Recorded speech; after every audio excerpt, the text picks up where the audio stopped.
No recuerdo exactamente cuándo dejé de ser Alba para convertirme en el complemento perfecto de los Rivas. Supongo que fue un martes. Mientras firmaba la transferencia del último plazo del piso de la calle Mateos Gago, Javier me dio un beso en la frente, uno de esos que saben a tabaco rubio y a cerveza barata, y me dijo: eres la mejor, mi arma, con una mujer como tú. Un hombre puede estar tranquilo, tranquilo. Qué palabra tan vacía. Javier no quería tranquilidad. Quería una administradora de fincas que además le calentara la cama y no pusiera problemas cuando su madre decidiera cambiar el menú de la boda por sexta vez en una semana. Aquella mañana, el sol de Sevilla pegaba con saña contra los cristales del cortijo. Yo estaba en el despacho provisional que había montado en una de las habitaciones de invitados, revisando las facturas del catering. El aroma a azahar entraba por la ventana, pero a mí solo me llegaba el olor a humedad de los trapos viejos que la madre de Javier usaba en la cocina. Escuché el ruido del motor de un coche. Un utilitario de mala muerte se detuvo frente a la puerta principal. Salí y allí estaba Irene,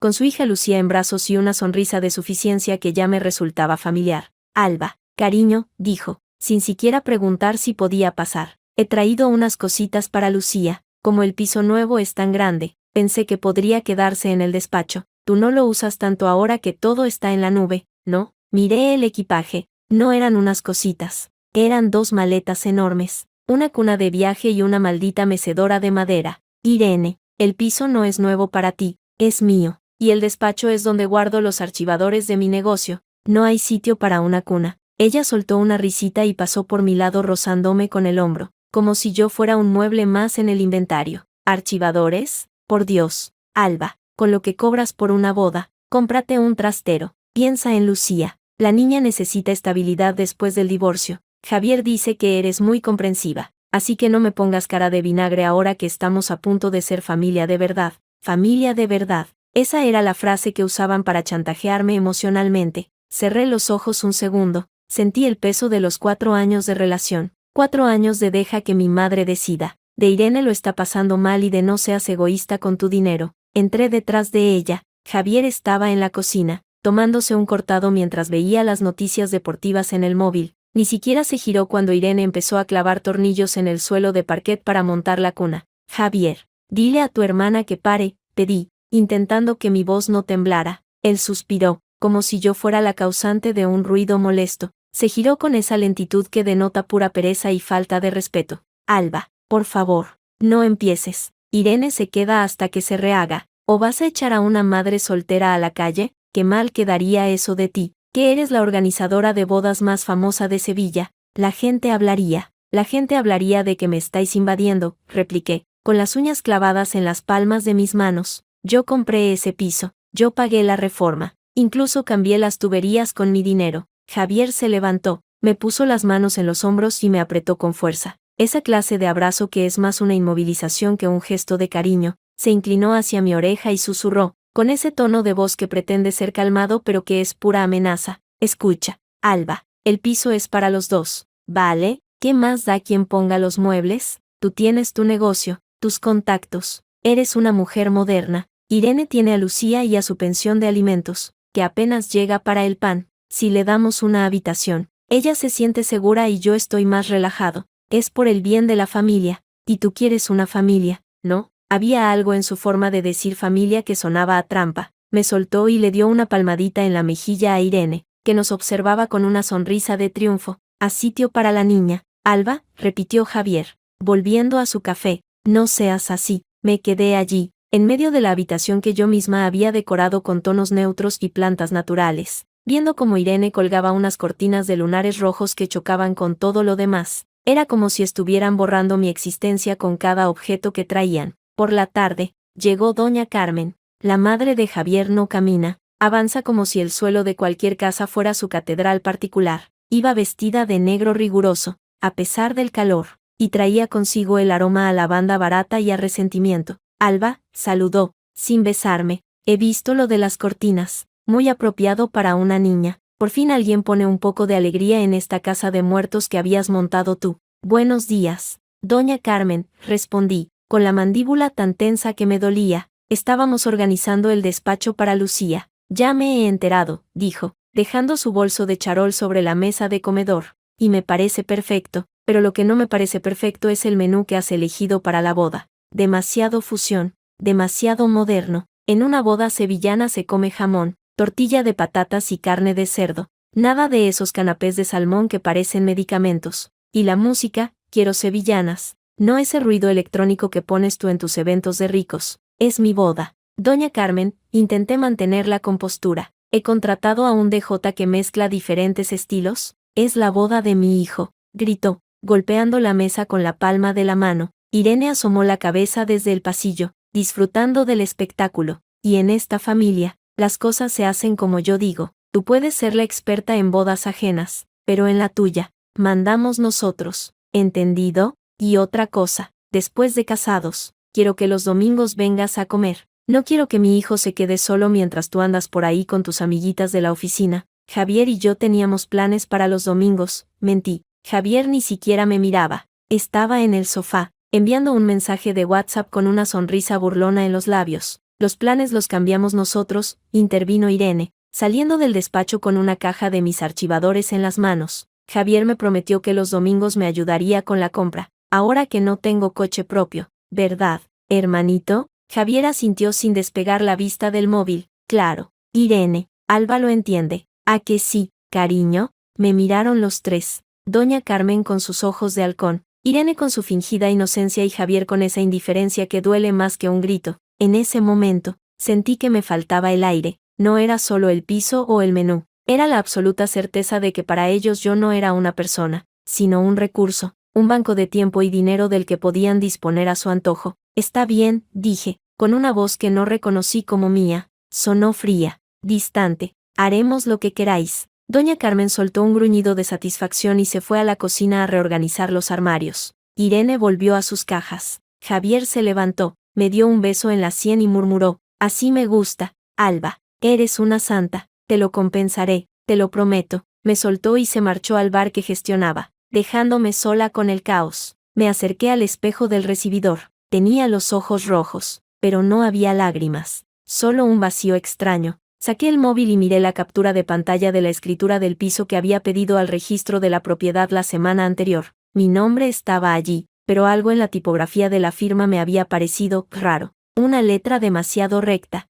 demasiado perfecta, falsificada. Pensé en la cantidad de veces que Javier me había pedido el móvil para ver una receta o para llamar a su madre porque el suyo se había quedado sin batería. Pensé en las veces que me había pedido las claves de la banca online para ayudarme con los impuestos. Pensé en Irene, moviendo mis cosas como si ya supiera que el piso era suyo. Me dirigí al despacho. Irene había terminado de montar la cuna. Lucía dormía plácidamente en ella, sobre mi mesa de trabajo, donde solía tener mis presupuestos. Irene había dejado una factura de la ferretería. La cogí. Era por unas cerraduras nuevas. Cerraduras para la puerta principal y para el dormitorio principal. ¿Para qué son estas cerraduras? Irene, pregunté, sosteniendo el papel. Ella apareció en la puerta, secándose las manos en un trapo de cocina. Ah, esas. Javier dice que es mejor que yo tenga una copia de las llaves del dormitorio principal. Ya sabes, por si Lucía se pone mala por la noche y necesito algo de la nevera o de los armarios. Tú te acuestas temprano por el estrés de la boda, y no quiero molestarte.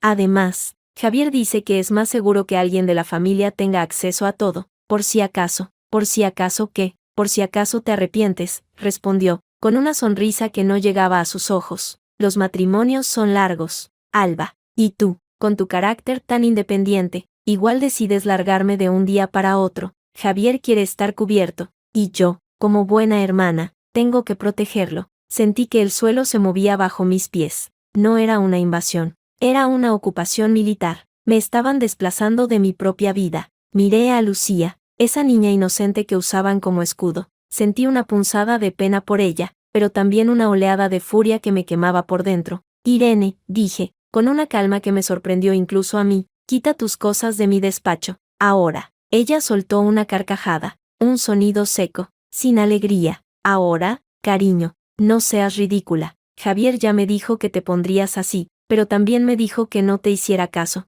que eres muy orgullosa, pero que al final cedes, siempre cedes. Alba, llevas 4 años cediendo, ¿por qué ibas a parar ahora? Tenía razón, había cedido en el menú, en la lista de invitados, en el color de las flores, en el dinero para la reforma. en dejar que su madre me insultara. Había cedido porque pensaba que el amor era eso, renunciar a ti mismo para que el otro sea feliz. Pero mientras miraba a Irene, con su trapo de cocina y su sonrisa de hiena, comprendí que no era amor, era entrenamiento. Me habían entrenado para ser una muñeca de trapo que no dice ni pío. Me acerqué a la cuna. Lucía seguía durmiendo. Pasé la mano por la barandilla de madera. Era una madera barata, pintada de blanco para que pareciera cara, como todo en la vida de los Rivas. Apariencia barata y mucho ruido. Irene, dije, sin mirarla, sal de mi despacho. No, respondió ella, cruzándose de brazos. Javier dijo. Javier no está aquí, la interrumpí. Mi voz sonó como el chasquido de un látigo,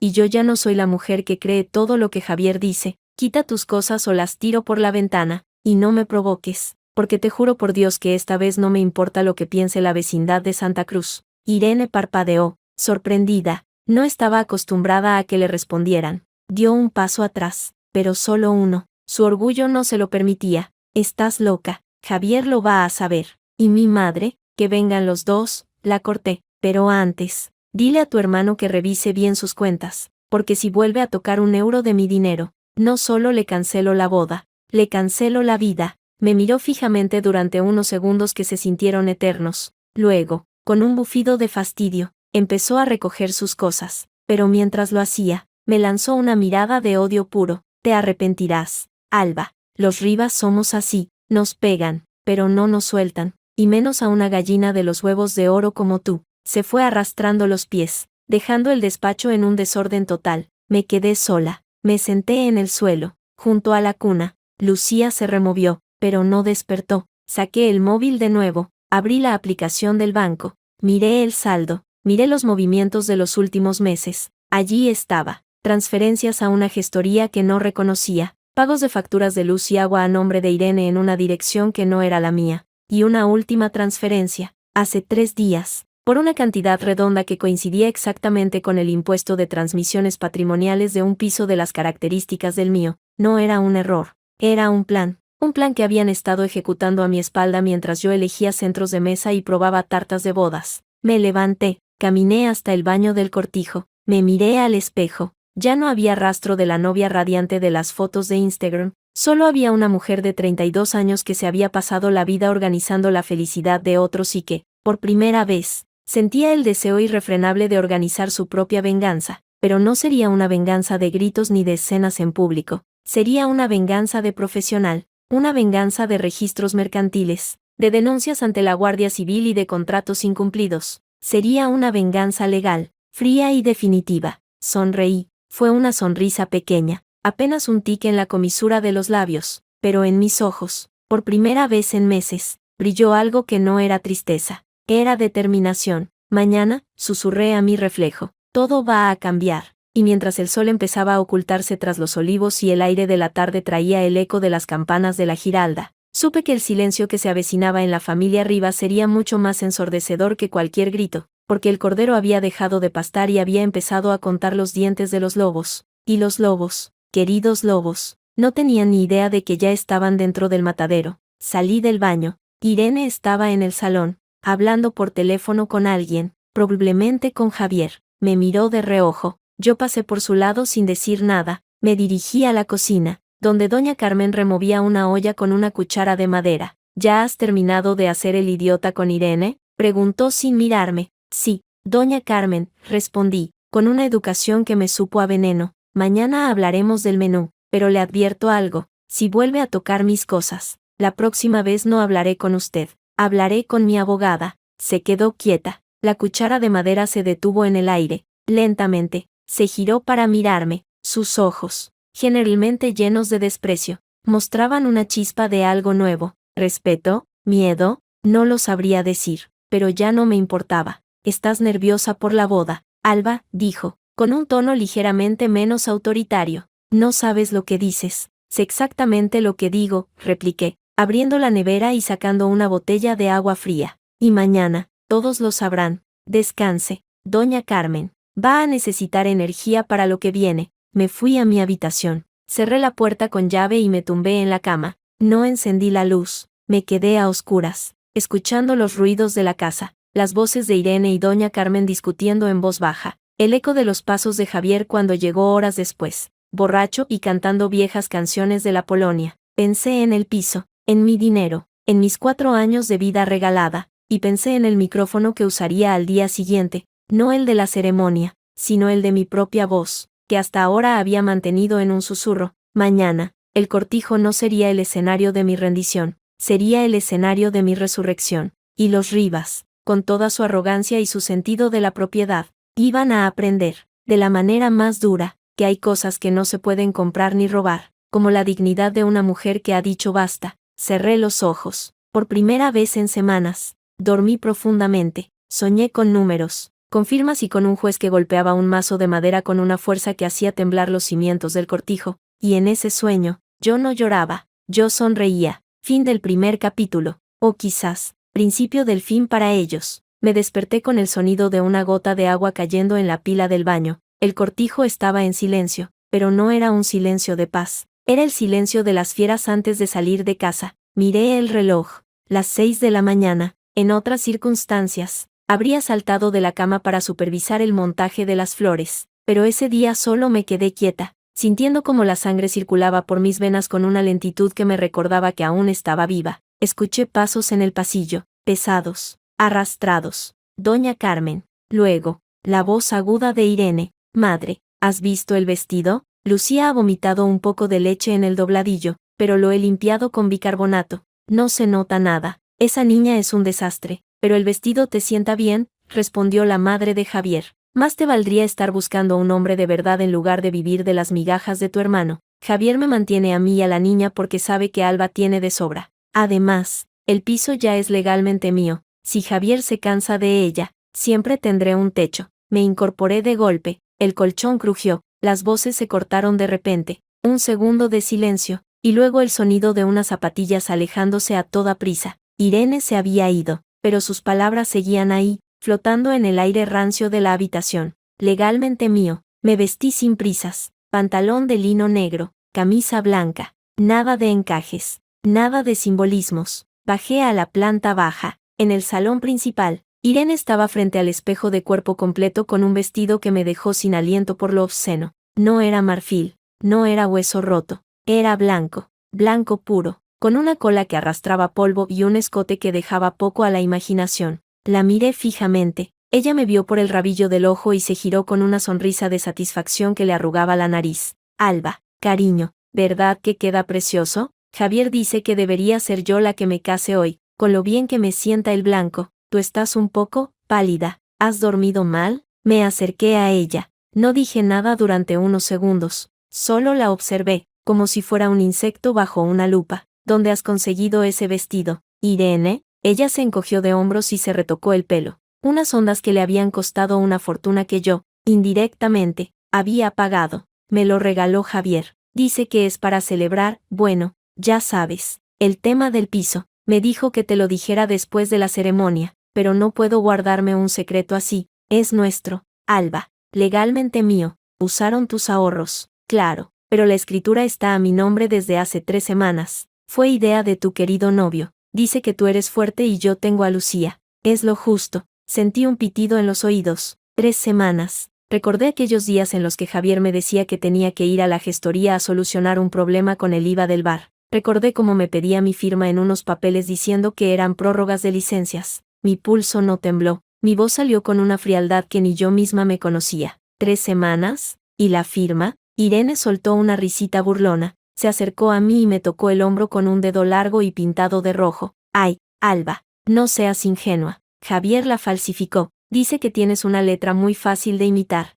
Es por la familia, ¿recuerdas? Para proteger el patrimonio de los Rivas. Tú tienes tu negocio, yo tengo la niña. Es una operación lógica. No te pongas histérica ahora que faltan unas horas para el altar. Saqué el móvil. Mis dedos volaron sobre la pantalla. Entré en la web del registro de la propiedad. Introduje la referencia catastral que tenía grabada a fuego en la memoria. La página tardó unos segundos en cargar. Segundos que Irene aprovechó para seguir hablando. Además, me ha dicho Javier que el bar tiene muchas deudas. Si el piso está a mi nombre, los acreedores no pueden tocarlo. Eres nuestra póliza de seguros, Alba. Deberías estar orgullosa de servir a los Rivas de esta manera. La pantalla se iluminó, y allí estaba, en la casilla de titularidad, donde siempre había estado mi nombre, ahora ponía Irene Rivas Sánchez. La fecha de la inscripción, 15 de mayo, el precio, el mismo que yo había pagado íntegramente, la descripción, mi piso, mi reforma, mis sueños, todo a nombre de ella. En ese momento, Javier entró en el salón. Llevaba una camisa planchada a medias y olía a aftershave barato. Al ver a Irene con el vestido blanco, sonrió con esa suficiencia que lo caracterizaba. Anda, Irene, estás preciosa, pareces una novia de verdad, dijo, y luego me miró a mí. Alba, ¿ya estás lista? Paula me ha dicho que falta el vino para la mesa de los padres. Le enseñé el móvil, la pantalla con el PDF de la escritura. ¿Me lo explicas? Mi voz era un hilo de acero. Javier frunció el ceño, se acercó, miró la pantalla y suspiró, no un suspiro de culpabilidad, sino de fastidio, como si le hubiera pedido que me pasara la sal en medio de un partido de fútbol. Alba, por Dios, no empieces con tus dramas. Ya te lo ha dicho Irene, es por el bien de todos. Ella necesitaba seguridad jurídica, tú eres una profesional independiente, no te va a faltar donde caerte muerta. El piso es para vivir los dos, solo que el papel está a nombre de ella para proteger el patrimonio de los Rivas. ¿Es que no lo entiendes? Me guardé el móvil en el bolsillo, di un paso hacia él. Javier midió 1,80 m.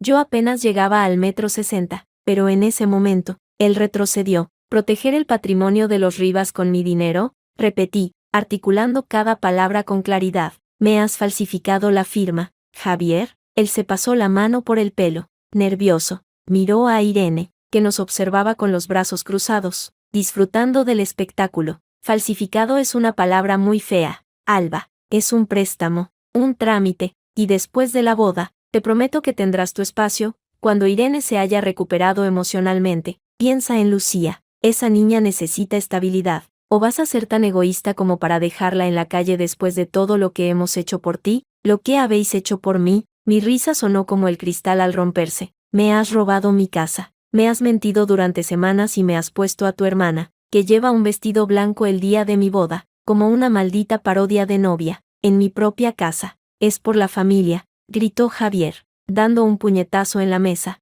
Un jarrón con flores del campo tembló. Y tú te vas a casar conmigo hoy aunque tenga que arrastrarte hasta el altar. ¿Me oyes? No voy a permitir que me dejes en evidencia delante de todo Triana. He invertido demasiado tiempo en ti para que ahora te rajes. Se acercó para agarrarme del brazo. Lo esquivé con un movimiento seco. Mi mirada se cruzó con la de Irene en el espejo. Ella ya no sonreía. Vi un destello de miedo en sus ojos, porque en los míos ya no había nada, ni amor, ni dolor. Solo un vacío absoluto que empezaba a llenarse de una rabia fría y calculadora. No me toques, Javier, advertí. Si me tocas, te denuncio por agresión ante la Guardia Civil que está aparcada en la puerta, y no creas que no lo haría. Ya no soy la Alba que te tragabas tus mentiras. Soy la Alba que sabe exactamente cuánto dinero le debes a Hacienda y cuántos camareros tienes en nómina que no han pisado la seguridad social en su vida. Javier palideció. El color de su cara pasó del rojo de la ira al gris del susto. ¿De qué estás hablando? Susurró. De esto, dije, sacando de mi bolso una carpeta que había preparado la noche anterior mientras ellos dormían. Facturas del catering que has pagado con dinero negro, transferencias de la cuenta de la boda a tu cuenta personal, contratos de alquiler del local del bar que nunca se declararon. Tengo copias de todo, Javier. Y si crees que voy a subirme a ese altar contigo después de lo que has hecho, es que eres más imbécil de lo que pensaba. Irene intervino, con la voz temblorosa pero intentando sonar firme. Javier, dile que pare, está loca, le daremos el piso de vuelta, ¿vale? Solo queríamos estar seguros, por Lucía. Cállate. Irene, le espeté sin mirarla, tú no tienes nada que decir. Te he oído hablar con tu madre esta mañana, sé que el piso está a tu nombre, y sé que pensabais echarme a la calle después de la luna de miel. ¿Me equivoco? Silencio. Javier bajó la mirada. Irene empezó a llorar, pero eran lágrimas de cocodrilo, de esas que no mojan la cara pero sirven para manipular.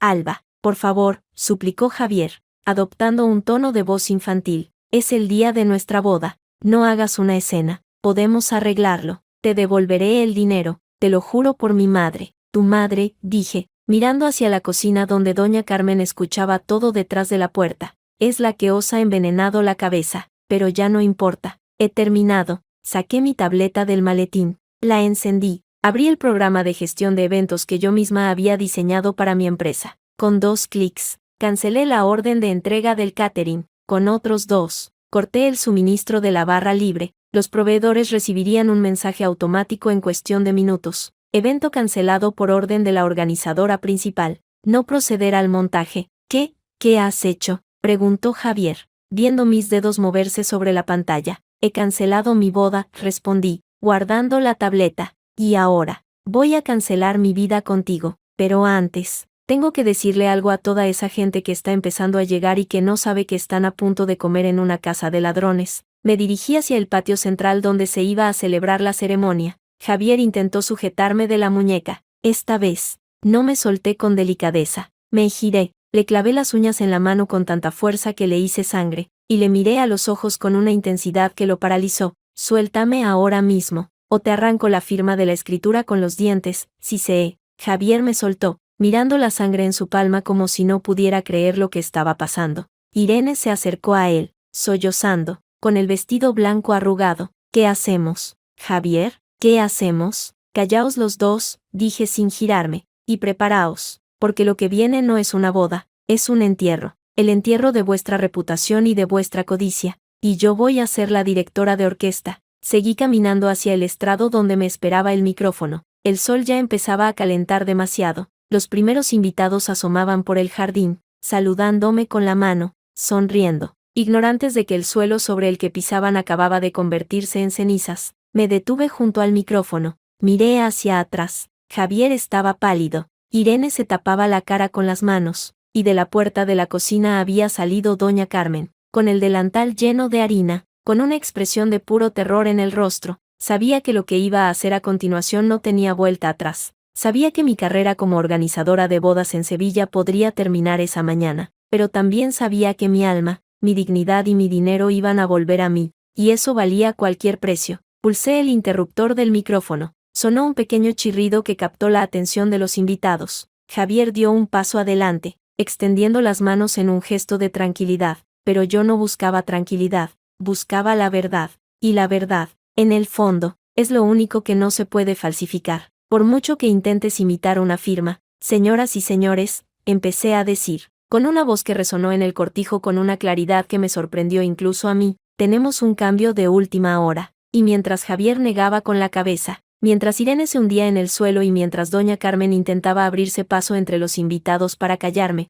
supe que el primer acto de mi nueva vida acababa de empezar. Un acto en el que yo no era la novia, sino la jueza. Y mi veredicto ya estaba escrito en la sangre de la mano de Javier y en el papel de la escritura que ahora colgaba del cuello de Irene como una soga invisible. El silencio que siguió a mis palabras no fue de respeto, fue de shock, y en ese shock, yo encontré, por fin, mi libertad. El eco de mi voz rebotó en las paredes encaladas del cortijo y, por un instante que se sintió eterno, el mundo se detuvo. Tuve un milisegundo de duda, una punzada en el pecho que me recordó a la Alba de hacía solo 10 minutos, la que temblaba, la que perdonaba, la que creía que el amor era sinónimo de dejar que te pisoteen, pero esa Alba se desvaneció al ver la cara de Javier. No era la cara de un hombre herido, era la de un usurero al que le acaban de arrebatar su garantía. Javier reaccionó primero, se abalanzó hacia el estrado con una agilidad que no sabía que poseía, sus zapatos de vestir golpeando el suelo de terracota con una violencia que pretendía ser intimidatoria. Sus ojos, normalmente medio dormidos por el aburrimiento o el alcohol, estaban ahora desorbitados, inyectados en sangre. Alba, cállate y baja de ahí ahora mismo, gritó, extendiendo una mano para agarrarme del brazo, sus dedos rozando la tela de mi chaqueta negra. Estás enferma, es el estrés de la boda, alguien que la saque de aquí antes de que diga más tonterías. Yo no me moví, me quedé allí, con el micrófono en una mano y la tableta bajo el otro brazo, observando cómo se acercaba como quien observa a un perro rabioso al que no temes porque llevas el antídoto en el bolsillo. Cuando sus dedos rozaron mi piel, no sentí el escalofrío de antes, sentí asco. Retiré el brazo con un movimiento seco, dando un paso atrás sobre el estrado, obligándolo a detenerse al borde de la tarima. No me toques, Javier, dije, y mi voz sonó tan fría que varios invitados que se estaban sirviendo las bebidas se quedaron con las copas a medio camino. No soy una de tus camareras a las que puedes gritar para que te traigan otra caña. Soy la mujer a la que le has robado su casa. Y ahora, todos van a saber cómo lo hiciste. Doña Carmen surgió de entre los invitados como una aparición macabra. Se había quitado el delantal de cocina, pero llevaba restos de harina en las mangas de su vestido negro. Su rostro, habitualmente una máscara de severidad, ahora estaba deformado por una mezcla de pánico y furia ciega. Empujó a un primo de Javier que se interponía en su camino. Alba Navarro, te voy a matar, chilló con esa voz suya que parecía capaz de romper cristales. Baja de ahí y deja de avergonzar a esta familia. Esto es un sacramento, no el escaparate de tus locuras. Javier, haz que se calle. Javier intentó rodear el estrado, buscando una escalera de mano que los montadores habían dejado apoyada. Yo giré sobre mí misma, siguiendo sus movimientos, manteniendo siempre la distancia. Mi corazón latía con una calma que me asustaba y me embriagaba a partes iguales. Esto es lo que se siente al dejar de ser un objeto, pensé. Esto es lo que se siente al ser el martillo y no el clavo. Irene, en cambio, se había quedado petrificada junto a una de las mesas. Su vestido blanco, que minutos antes le parecía tan triunfal, ahora parecía un sudario ridículo. Tenía los ojos fijos en la pantalla gigante que había detrás de mí, todavía apagada. Empezó a negar con la cabeza, un movimiento repetitivo y desesperado, mientras se abrazaba a sí misma, balanceándose ligeramente. No, no lo hagas. Alba, por favor, susurraba, pero su voz era tan débil que se perdía entre los gritos de su madre y los gruñidos de su hermano. Javier, dile que pare. El piso. Lucía, moví la cabeza hacia ella. Nuestras miradas se cruzaron a través de la distancia que nos separaba. En sus ojos vi el miedo genuino de quien se da cuenta de que el castillo de naipes que construyó sobre el dinero ajeno está a punto de venirse abajo. En los míos, solo vi el reflejo de la mujer que había sido. Una tonta útil. Irene, dije al micrófono, y mi voz se amplificó con una claridad cruel. Deja de mirar el suelo. Mírame a la cara. Quiero que veas cómo se siente que te arrebaten algo que creías tuyo. Javier logró subir al estrado por la parte trasera. Venía con la intención de agarrarme por detrás, de arrancarme el micrófono. Yo ya lo esperaba. Me giré en el último segundo y le planté la palma de la mano en el pecho con tanta fuerza que lo hice retroceder un par de pasos. Perdió el equilibrio y tuvo que agarrarse a una de las columnas de madera para no caer. Los invitados jadearon al unísono. Un murmullo de estupefacción empezó a crecer como una marea. Me has empujado, gritó Javier, más sorprendido que dolido. Me has puesto la mano encima, te voy a denunciar. Me incliné hacia él, sin bajar el micrófono. Estaba tan cerca que podía oler su sudor mezclado con el aftershave rancio. Inténtalo, le desafié. Denúnciame por defenderme de un ladrón. Y mientras estés en la comisaría, asegúrate de llevar los papeles del piso, porque te aseguro que la Guardia Civil va a querer hablar contigo sobre esa firma que parece calcada de la mía, pero que tiene el trazo de un borracho. Me enderecé y me dirigí a la mesa de control que estaba al lado del estrado. El técnico de sonido, un chico joven de Triana con el pelo rapado y un pendiente de plata, me miraba con los ojos como platos. Le hice un gesto con la barbilla. Pon el video, le ordené. El chico dudó, mirando a Javier, que seguía intentando recuperar el aliento. Alba, por favor, no hagas esto, suplicó Javier de nuevo, esta vez con un hilo de voz. Ponlo, repetí, sin mirar al técnico, sino a la multitud. Reconocí a la tía Pepa, la mujer que siempre criticaba mis vestidos en las reuniones familiares. La miré directamente a los ojos. O lo pones tú, o lo pongo yo, pero este video se va a ver hoy aquí, aunque tenga que describir cada palabra yo misma. El técnico tragó saliva y pulsó una tecla. La pantalla gigante cobró vida. Ya no mostraba el logotipo de mi empresa, Alba Eventos. Mostraba el PDF de la escritura del registro de la propiedad. El nombre de Irene Rivas Sánchez brillaba en letras negras sobre un fondo blanco. La fecha, el importe, el número de protocolo. Era irrefutable. Era la prueba de su codicia hecha imagen. Un grito ahogado recorrió las mesas. Don Antonio, el padrino de Javier y socio del bar, se puso en pie de un salto, tirando una copa de vino tinto que manchó el mantel de hilo blanco. ¿Pero qué coño? Javier, explícate, rugió. Javier no podía explicarse. Estaba pálido, con la boca abierta, como un pez fuera del agua. Intentó hablar, pero solo salieron balbuceos. Es un malentendido. Alba está nerviosa, ella me dio permiso. En ese momento, el audio que había grabado empezó a sonar por los altavoces. Era la voz de Irene, clara, arrogante, grabada desde mi móvil hacía 3 días mientras hablaba por teléfono en el salón pensando que yo estaba en la ducha. Y el piso es mío, ¿vale? Alba solo puso el dinero porque es tonta y confiada. Javier dice que ella es fuerte y yo necesito protección. Es lo justo. Además, cuando se casen, le diremos que la hipoteca es muy alta y que ella tiene que seguir pagando mientras yo vivo allí gratis. Es genial. El silencio que siguió a la reproducción del audio fue absoluto. Ni siquiera el viento se atrevía a mover las hojas de los naranjos. Irene se cubrió la cara con las manos y se hundió en una silla, encogiéndose sobre sí misma como si quisiera desaparecer. Doña Carmen se llevó una mano al pecho, jadeando. Parecía que fuera a sufrir un infarto allí mismo, pero yo no sentí ni un ápice de piedad. ¿Dónde estaba tu corazón?, pensé. ¿Cuándo me obligabas a limpiar tus platos sucios mientras planeabas robarme mi hogar? Me acerqué al borde del estrado. Miré a Javier, que seguía agarrado a la columna como si fuera su único ancla en un mar de mierda. Javier, te voy a preguntar una cosa, y quiero que todos los presentes escuchen tu respuesta, dije, bajando el tono de voz pero sin dejar de mirarlo a los ojos. ¿Te pareció correcto falsificar mi firma para que tu hermana se quedara con el piso que yo compré con el sudor de mi frente? ¿Te pareció correcto usar el dinero de nuestra boda para pagar deudas de vuestro bar ruinoso? ¿O simplemente pensaste que, como soy mujer y tengo un negocio, era mi obligación financiar vuestra vida de parásitos? Javier bajó la mirada. No pudo sostener la mía. Empezó a negar con la cabeza, pero no dijo nada. Su silencio era una confesión más elocuente que cualquier grito. No responde, continué, dirigiéndome ahora a los invitados. Porque no tiene respuesta. Porque para hombres como él, las mujeres somos extensiones de sus bolsillos, y para mujeres como su madre y su hermana, yo era simplemente una gallina de los huevos de oro que había que desplumar antes de que aprendiera a volar.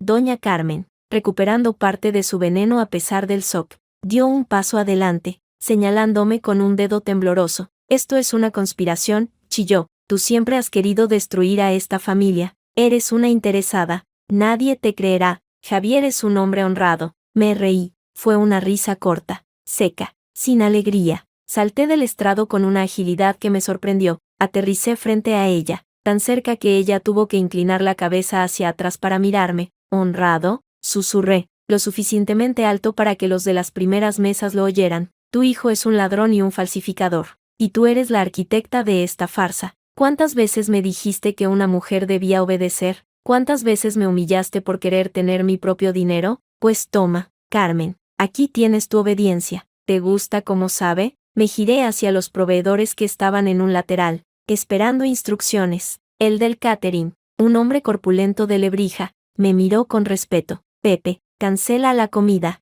No quiero que nadie de esta familia ensucie sus manos con mi dinero. Pepe asintió. Hizo una seña a sus empleados y empezaron a cubrir las bandejas de canapés con film transparente. Manolo, llamé al del sonido. Corta la música. No quiero que suene ni una nota más en este entierro. Sí, Alba, respondió el chico. Rápidamente. Javier, viendo que perdía el control de todo, intentó un último asalto. Se lanzó hacia mí, no para hablar, sino para agredir. Levantó una mano, quizás para abofetearme, quizás para arrancarme la tableta, pero yo ya no era la misma. Me agaché ligeramente, usando su propio impulso contra él, y le bloqueé el brazo con una llave que había aprendido en un curso de defensa personal años atrás. No fue un movimiento violento, fue un movimiento eficaz. Javier gritó, no de dolor, sino de frustración y humillación al encontrarse inmovilizado por la mujer a la que consideraba débil. Suéltame, puta, gritó, retorciéndose. Ni se te ocurra volver a llamarme así, susurré al oído, manteniendo la presión en su articulación. Cada vez que abres la boca, cavas más hondo tu propia fosa. Y ahora, vas a escuchar lo que voy a hacer a continuación, y vas a quedarte quieto, porque si te mueves, te rompo el brazo delante de tu madre y de tu hermana. ¿Entendido? Javier asintió, jadeando, con los ojos llenos de lágrimas de impotencia. Lo solté con un empujón que lo hizo caer de rodillas sobre el suelo de terracota. Se quedó allí, gimiendo, con la camisa arrugada y la corbata torcida. El hombre que me decía que debía ser tranquila ahora era un despojo a mis pies. Me enderecé la chaqueta y miré a los invitados. Muchos habían dejado de comer. Algunos cuchicheaban entre ellos, señalando a los Rivas. Otros simplemente miraban con la boca abierta, procesando el escándalo. Vi a mi asistente, Paula, al fondo. Tenía los ojos llorosos, pero asentía con fuerza, dándome ánimos. En ese momento, supe que no estaba sola, que mi profesionalidad, mi ética de trabajo, habían generado lealtad en quienes importaban. Queridos invitados, dije, volviendo a subir al estrado para tener una visión de conjunto, lamento que vuestra mañana se haya arruinado, pero prefiero que se arruine hoy, aquí, con una cancelación, que arruinar el resto de mi vida compartiendo mi cama y mi cuenta corriente con un ladrón y su familia de vividores. La boda ha terminado. Los servicios contratados bajo mi nombre han sido cancelados. Si la familia Rivas desea alimentaros, que saquen su propio dinero, aunque dudo que quede mucho después de que el bar sepa que la inspección de trabajo tiene una cita pendiente con ellos la semana que viene. Esa última frase fue un puñetazo en el estómago para don Antonio. El padrino palideció y se alejó rápidamente de Javier, como si tuviera la peste.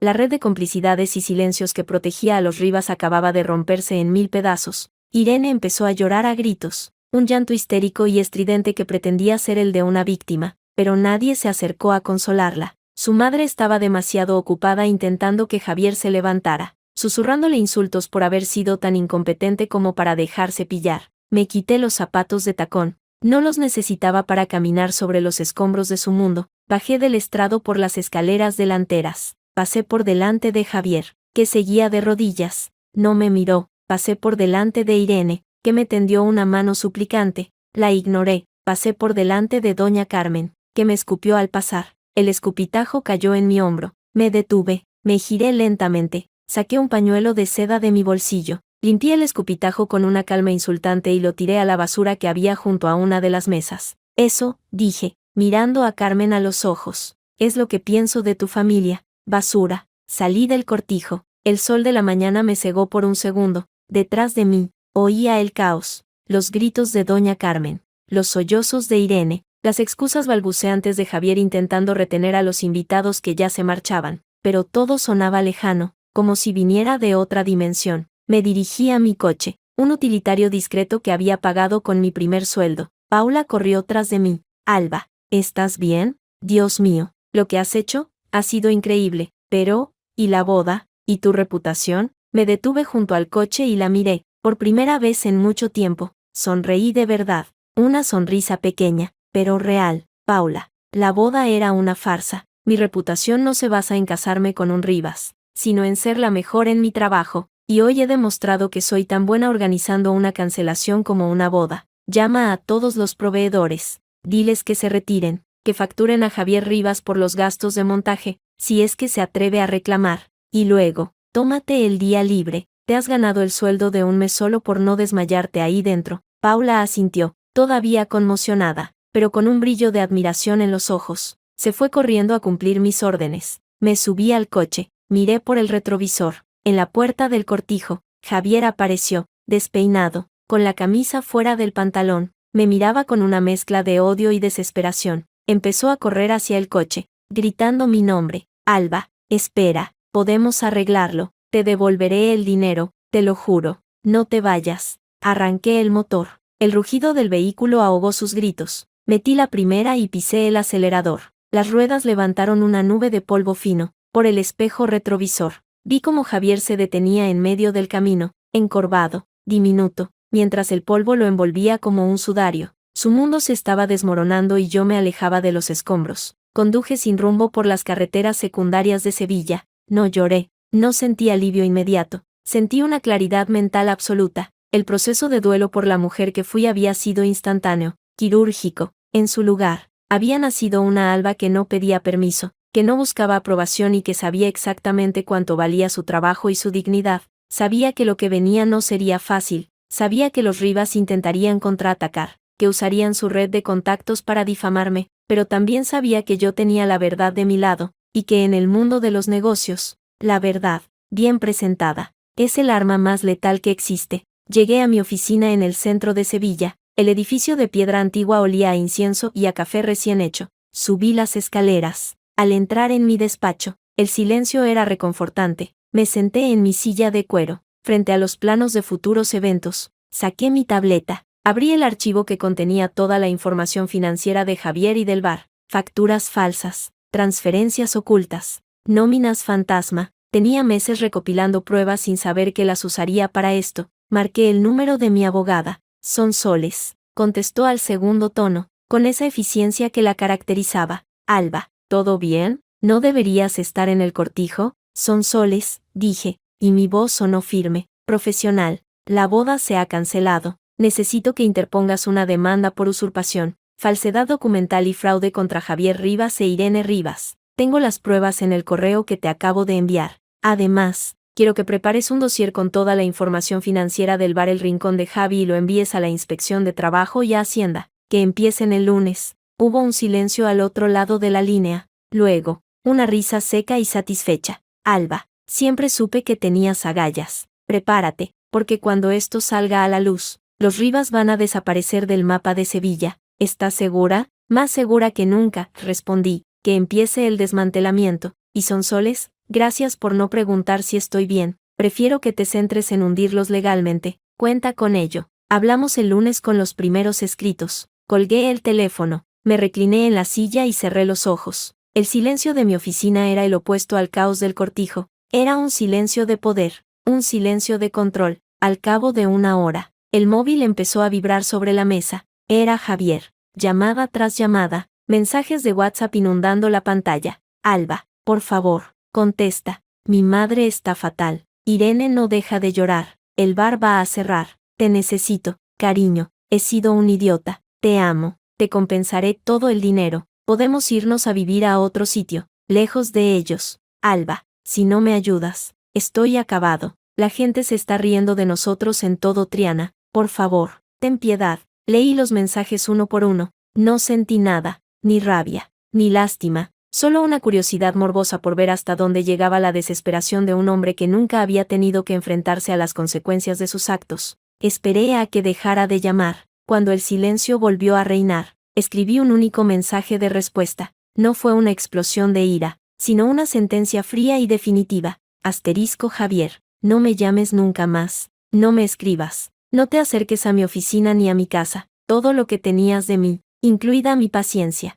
se ha agotado. Tus problemas son tuyos, no míos. Tus deudas son tuyas, no mías. Tu familia es tuya, no mía. El dinero que me debes lo recuperaré por la vía judicial, y tu reputación, la poca que queda, la enterraré yo misma si es necesario. La boda ha terminado, tu vida tal como la conocías también. Aprende a vivir con las consecuencias. Adiós. Pulsé enviar. Bloqueé su número. Bloqueé a Irene y a Doña Carmen. Apagué el ordenador. Recogí mis cosas. Antes de salir, miré mi reflejo en el cristal de la ventana. La mujer que me devolvía la mirada ya no era la novia de nadie. Era Alba Navarro, organizadora de eventos, y a partir de hoy, la arquitecta de mi propia justicia. Salí a la calle, el sol de Sevilla caía con fuerza, pero ya no me quemaba. Caminé por las calles empedradas de Santa Cruz. La gente paseaba, ajena a la tormenta que se había desatado en el cortijo, pero yo sabía que, en pocas horas, el nombre de los Rivas sería el hazmerreír de toda la ciudad,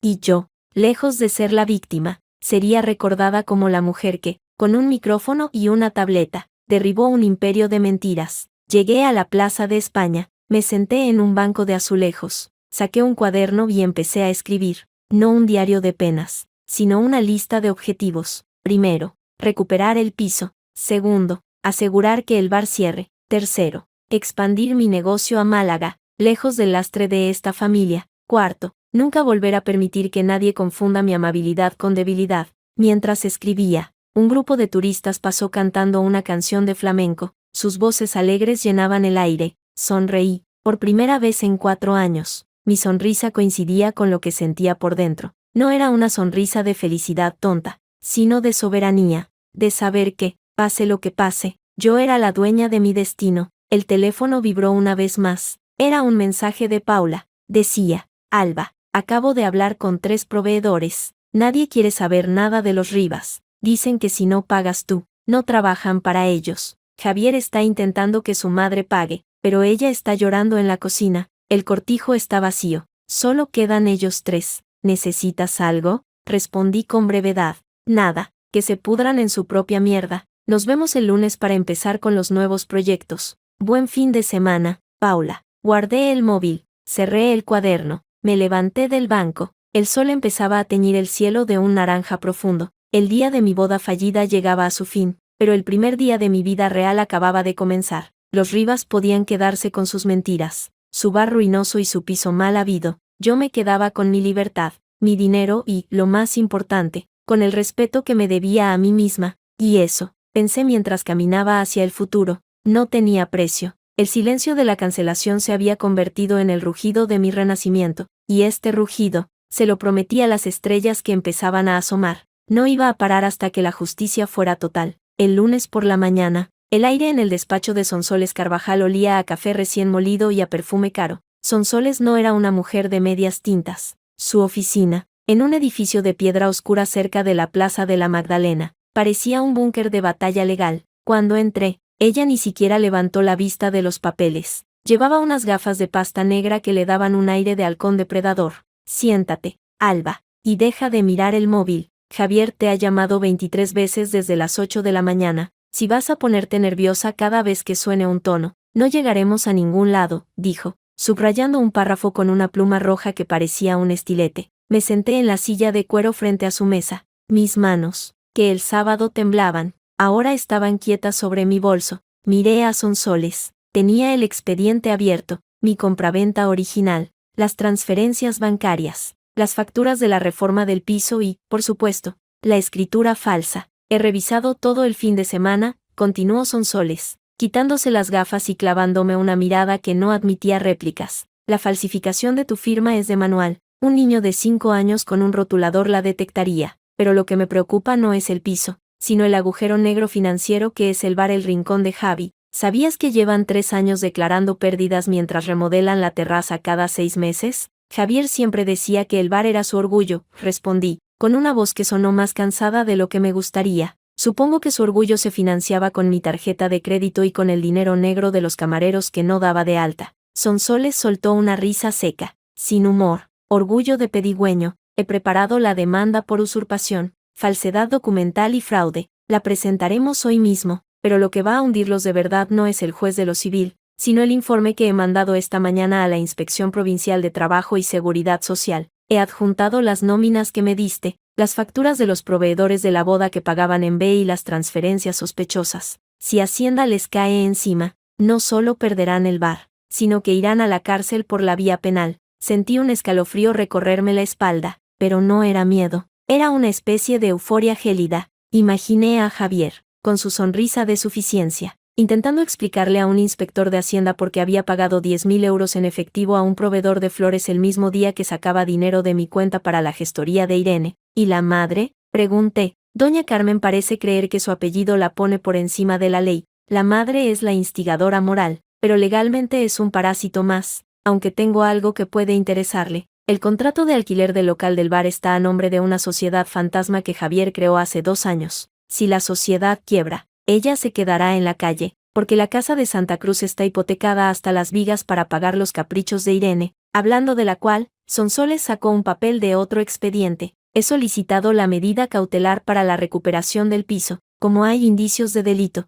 el juez ha accedido a embargar la propiedad y a desalojar a la ocupante. Irene tiene 72 horas para abandonar el inmueble. 72 horas. 3 días. El tiempo que tardaría la realidad en golpear la puerta de la mentira. Me levanté de la silla. Sonsoles me detuvo con una mano. Alba, una cosa. Esto va a ser sucio. La familia Rivas va a intentar presionarte. Van a usar a la niña. Van a lloriquear. Van a decir que es una venganza de mujer histérica. No les des el gusto de responder. Ignóralos. Y si alguno se acerca a tu oficina o a tu casa, llamas a la policía. No quiero que te manches las manos con esa gentuza. Déjamelas a mí. Asentí. Salí del despacho con el ruido de mis tacones resonando en el suelo de mármol. En la calle, el sol de Sevilla me dio de lleno en la cara. Saqué el móvil. 27 llamadas perdidas de Javier. 15 de Irene. 8 de un número desconocido que supuse era Doña Carmen usando el móvil de una vecina. Tenía una docena de mensajes de WhatsApp. Los abrí uno por uno, deleitándome en el progresivo deterioro de su lenguaje. El primer mensaje de Javier, enviado el domingo por la mañana. Alba, por favor, cariño, contesta. Mi madre está fatal. Irene no deja de llorar. El bar va a cerrar. Te necesito. El segundo, horas después. Alba, no seas cruel. Podemos arreglarlo. Te devolveré el dinero poco a poco. Solo dime cuánto quieres y te lo pagaré. El tercero, ya de madrugada. ¿Estás contenta ahora? Has arruinado mi vida delante de todo el mundo. Eres una puta vengativa. No te acerques al bar ni a mi familia. El cuarto, esta mañana. Alba, lo siento, he sido un idiota. Te amo. Te compensaré todo el dinero. Podemos irnos a vivir a otro sitio, lejos de ellos. Por favor, ten piedad, piedad. la palabra que usaban para pedirme que me callara mientras me robaban. Borré todos los mensajes sin responder. Bloqueé los números. Pasé el resto de la mañana en mi oficina, organizando los eventos de los próximos meses. Paula entraba y salía, dejando carpetas y café. Me observaba de reojo, con una mezcla de respeto y preocupación. ¿Sabes que ya se ha corrido la voz en Triana?, me preguntó en un momento dado. Dicen que los Rivas son unos estafadores y que tú les has dado una lección de las que se cuentan en los bares. Que digan lo que quieran, Paula. La verdad no necesita aduladores, solo hechos. Pues los hechos son que Javier ha ido al bar esta mañana y se ha encontrado con que el banco ha embargado la caja. No tiene para pagar a los proveedores de la semana, y la madre de Irene ha venido llorando a la puerta de la iglesia, diciendo que la han echado del coro por falta de decoro. Sonreí para mis adentros. El coro de la iglesia. Ese era el golpe más duro para doña Carmen. Perder su posición en la jerarquía de la parroquia. Por la tarde, mientras revisaba un presupuesto para una boda en Ronda, el timbre de la puerta sonó con una insistencia histérica. Paula, que estaba en recepción, intentó detener a alguien. Oí la voz de Irene, aguda, desesperada. Alba, sé que estás ahí, abre esta puerta, maldita zorra, me has dejado en la calle. Paula apareció en mi despacho, pálida. Alba, es Irene, trae a la niña en brazos y está gritando. Hay gente en la calle mirando. Déjala pasar, dije, cerrando la carpeta con calma, pero quédate aquí dentro. No quiero que le pongas una mano encima si se pone agresiva. Paula asintió y abrió la puerta del despacho. Irene entró como una exhalación. Llevaba el mismo vestido blanco del sábado, ahora arrugado y manchado de lo que parecía puré de verduras. Lucía lloraba en sus brazos, con la carita roja y los ojos hinchados. Irene tenía el maquillaje corrido, formando surcos negros en sus mejillas. Se veía derrotada, pero en sus ojos brillaba una chispa de odio puro. Mira lo que has hecho, gritó, dejando a Lucía sobre el sofá de mi despacho sin ninguna delicadeza. Nos han echado del piso, los hombres del juzgado han venido con un cerrojo nuevo, y Javier no para de llorar. Todo es culpa tuya. Me levanté lentamente, crucé los brazos y la miré de arriba abajo. Lucía se frotó los ojos y me miró con una expresión de miedo que me partió el alma, pero no me conmovió lo suficiente como para ceder. Cierra la puerta. Irene, dije, con una voz tan fría que ella retrocedió un paso. Y no grites. Vas a asustar a la niña. Ah, espera. Ya lo has hecho tú sola. ¿Cómo te atreves?, chilló, acercándose a mí con los puños apretados. Ese piso era mío. Javier me lo prometió. Tú tienes tu negocio, tu dinero, tu puta independencia. Yo solo tengo a Lucía. ¿Es que no tienes corazón? Tu corazón se lo comió la envidia el día que decidiste falsificar mi firma, repliqué,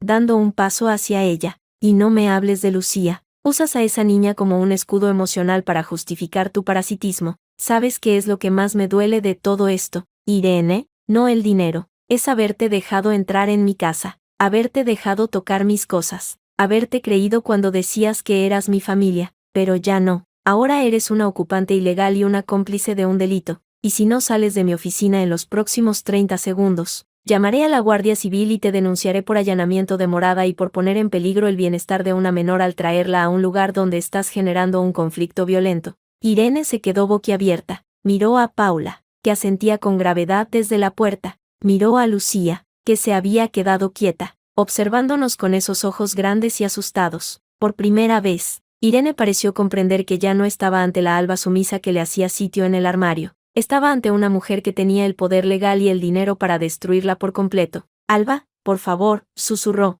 con la voz rota. Solo necesito un techo para Lucía. Solo un par de semanas. Te devolveré el dinero, te lo juro. Javier me pegó ayer cuando se enteró de lo del bar. No tengo a dónde ir. Las consecuencias de tus actos no son mi problema, dije, sacando mi móvil. Tienes familia. Tienes a tu madre, que ellas se ocupen de ti, o mejor, que se ocupe el Estado, pero no cuentes conmigo ni para un vaso de agua. Ahora, coge a tu hija y lárgate de mi vista antes de que pierda la paciencia. Irene empezó a llorar de nuevo, pero eran lágrimas de impotencia. Se acercó al sofá, recogió a Lucía y se dirigió a la puerta. Antes de salir, se giró y me escupió. Eres una muerta de frío. Javier tenía razón. Nadie te va a querer jamás. Eres una máquina. No una mujer. Sonreí. Fue una sonrisa pequeña, pero letal. Gracias por el cumplido, Irene. Prefiero ser una máquina que una ladrona con falta de escrúpulos. Ahora vete. Y dile a tu hermano que la próxima vez que intente falsificar una firma, practique un poco más. La mía tiene un rasgo ascendente en la A, que el muy inepto no supo imitar.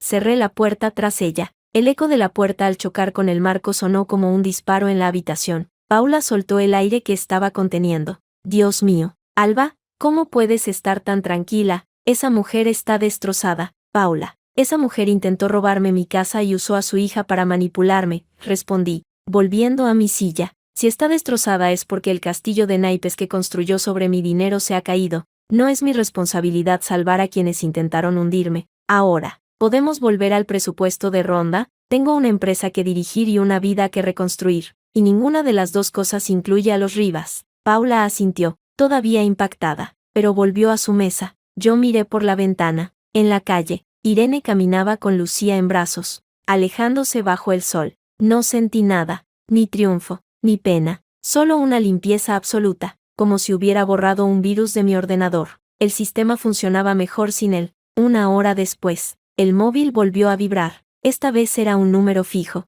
El bar de Javier. Contesté, poniendo el manos libres. Alba, la voz de Javier sonaba irreconocible. Era un susurro ronco, cargado de alcohol y desesperación. Soy Javier. Por favor, no cuelgues. Depende de lo que digas. Javier, mi tiempo es caro. El bar. Hacienda ha venido esta tarde. Han sellado la caja. Han dicho que hay irregularidades graves. Madre está en el hospital. Le ha dado un ataque de ansiedad. Irene se ha ido a casa de una amiga con la niña. Estoy solo. Alba. Solo en este local vacío que huele a grasa rancia. Todo ha desaparecido. Los proveedores no quieren saber nada de mí. Los clientes se ríen cuando pasan por la puerta. ¿Qué he hecho? Alba, ¿en qué me he convertido? Escuché su respiración agitada. Los sollozos que intentaba contener. Era el sonido de un hombre que se desintegraba, pero en lugar de la satisfacción que esperaba sentir, solo hallé un profundo hastío. Has hecho exactamente lo que te dije que no hicieras. Javier,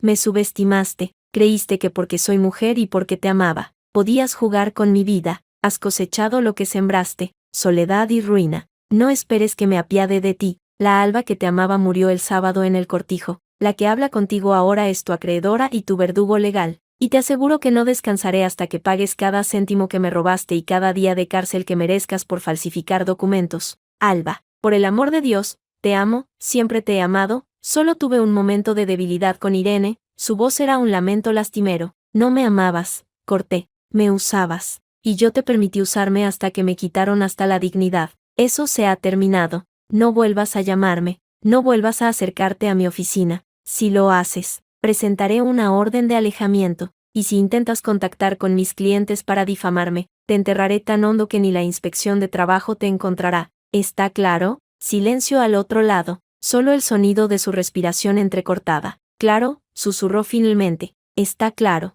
Eres una desconocida, Alba. Una desconocida con un corazón de hielo. No es hielo, Javier, es acero. Y ahora, no tengo nada más que decirte. Adiós. Colgué el teléfono. No bloqueé el número esta vez. Quería que siguiera llamando. Quería que escuchara el tono de llamada una y otra vez, sabiendo que nunca volvería a tener acceso a mí. Era una forma de tortura psicológica sutil, pero efectiva. Me levanté y me serví una copa de vino blanco de la pequeña nevera que tenía en el despacho. Brindé por la ventana, hacia la ciudad que ahora me pertenecía por entero, sin parásitos. Bebí un sorbo. El vino estaba fresco, seco, perfecto, como mi victoria. Paula asomó la cabeza de nuevo. Alba, Sonsoles acaba de enviar un email. El juez ha ratificado el embargo del piso y ha abierto diligencias previas por un presunto delito de falsedad documental. Javier tiene que declarar mañana por la mañana. Perfecto, dije, dejando la copa sobre la mesa. Dile a Sonsoles que prepare una nota de prensa para los medios locales. Nada exagerado. Solo un comunicado oficial confirmando que la organizadora de bodas Alba Navarro ha iniciado acciones legales contra su exprometido por estafa. Que sepan en Sevilla quién es el culpable de este desastre. No quiero que quede ni un gramo de duda sobre su reputación. Sí, Alba, enseguida lo hago. Me quedé sola de nuevo. El sol empezaba a ocultarse tras los tejados de Sevilla, tiñendo el cielo de un rosa pálido. Pensé en el cortijo, ahora vacío, con las sillas de la boda todavía amontonadas en un rincón. Pensé en el piso de la calle Mateos Gago, con sus paredes recién pintadas y mis muebles esperándome. Pronto recuperaría mi hogar. Pronto. Los Rivas serían solo un mal recuerdo. una nota al pie de mi historia de éxito. Saqué un cuaderno y empecé a escribir los próximos pasos de mi plan de expansión a Málaga. Mientras escribía, el teléfono volvió a sonar. Era Javier otra vez. Lo ignoré. Que llamara hasta que se le cansara el dedo. Su mundo se estaba achicando hasta convertirse en el auricular de un teléfono que yo ya no iba a descolgar. Y el mío, en cambio, se expandía hacia un horizonte donde yo era la única dueña. El silencio de mi oficina esa tarde no era el de la soledad, sino el del poder absoluto, y me encantaba tanto que, por primera vez en mucho tiempo, empecé a tararear una canción mientras las luces de la ciudad se encendían una a una, como pequeñas estrellas confirmando que, al fin, el cielo me pertenecía solo a mí. El miércoles por la mañana, el aire en el barrio de Santa Cruz no olía a incienso ni a azahar, sino a algo mucho más rancio, el hedor de la reputación destrozada. Mientras caminaba hacia mi oficina, noté cómo las conversaciones se apagaban a mi paso. Las persianas de las tiendas de souvenir se detenían a media subida. En la Plaza de los Venerables, un grupo de señoras con sus mantillas recién planchadas me observaban por el rabillo del ojo. No eran miradas de compasión, sino de puro regodeo. En Sevilla, la desgracia ajena, si es lo suficientemente escandalosa, sienta mejor que una copa de fino en una terraza de verano. Pasé por delante de la mercería de doña Trini. Ella, que había sido la primera en felicitarme cuando me comprometí con Javier, ahora escupió al suelo justo cuando yo pasaba por su puerta. Puta, susurró lo suficientemente alto para que la oyera. Primero monta el espectáculo en el cortijo y ahora quiere mandar a la cárcel a un hombre de bien,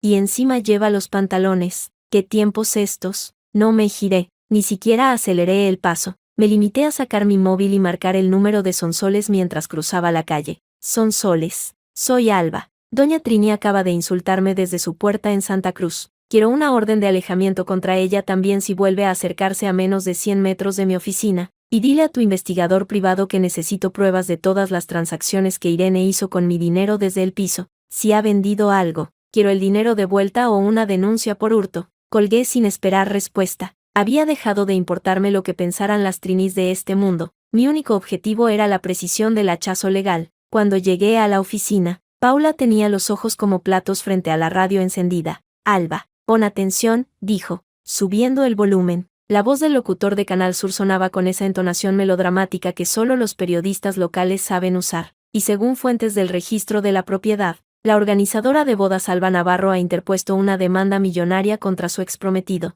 Javier Rivas, gerente del conocido bar El Rincón de Javi, en Triana. Se le acusa de falsedad documental y apropiación indebida de un inmueble en la calle Mateos Gago. Fuentes sindicales confirman que la inspección de trabajo ha sellado las cajas del establecimiento tras encontrar graves irregularidades en los contratos de los empleados. La familia Rivas, históricamente vinculada a la Cofradía de la Esperanza de Triana, no ha querido hacer declaraciones, aunque vecinos aseguran que la madre, doña Carmen, fue trasladada anoche al Hospital Virgen Macarena tras sufrir una crisis de ansiedad. Sonreí levemente. La mención a la cofradía era el toque maestro. Para una familia como los Rivas, perder el prestigio en la Semana Santa sevillana era peor que la ruina económica. Era la muerte social. Paula, prepara un comunicado oficial confirmando los hechos y remarcando que la seguridad jurídica está por encima de cualquier vínculo sentimental. Que quede claro que no soy yo la que persigue a los Rivas, sino la ley la que corrige un fraude. Y llama a la Asociación de Empresarias de Sevilla. Quiero su apoyo público. No voy a permitir que me pinten como la novia histérica.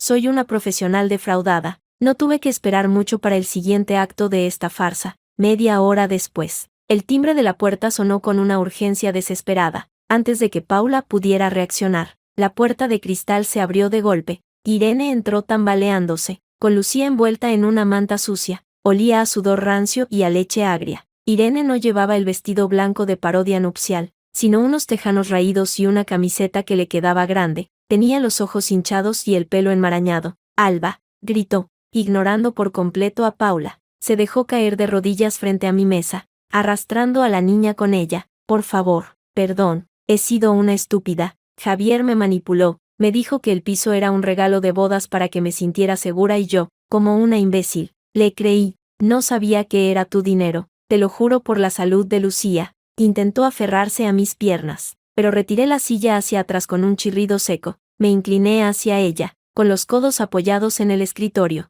observando su teatro con la frialdad de un entomólogo. Suéltame la pernera. Irene, dije, con un tono tan bajo que parecía un susurro letal, y levanta a esa niña del suelo. Si quieres representar tu papel de madre desesperada, hazlo con un poco de dignidad, no arrastrándote por mi despacho como una cucaracha. Irene sollozó, pero obedeció. Se puso en pie, balanceando a Lucía, que miraba el suelo con los ojos vidriosos. Alba, te lo suplico, no tenemos a dónde ir, nos han echado del piso. Madre está en el hospital y Javier se pasa el día bebiendo en el bar cerrado, hablando solo. Estamos arruinados. Si no nos ayudas, Lucía y yo dormiremos en la calle. ¿Es eso lo que quieres? ¿Que tu propia sobrina se críe en un contenedor? Me levanté lentamente, di la vuelta a la mesa hasta quedar frente a ella, la miré a los ojos, sosteniendo su mirada hasta que ella bajó la vista, incapaz de soportar el peso de mi desprecio. ¿Tu propia sobrina?,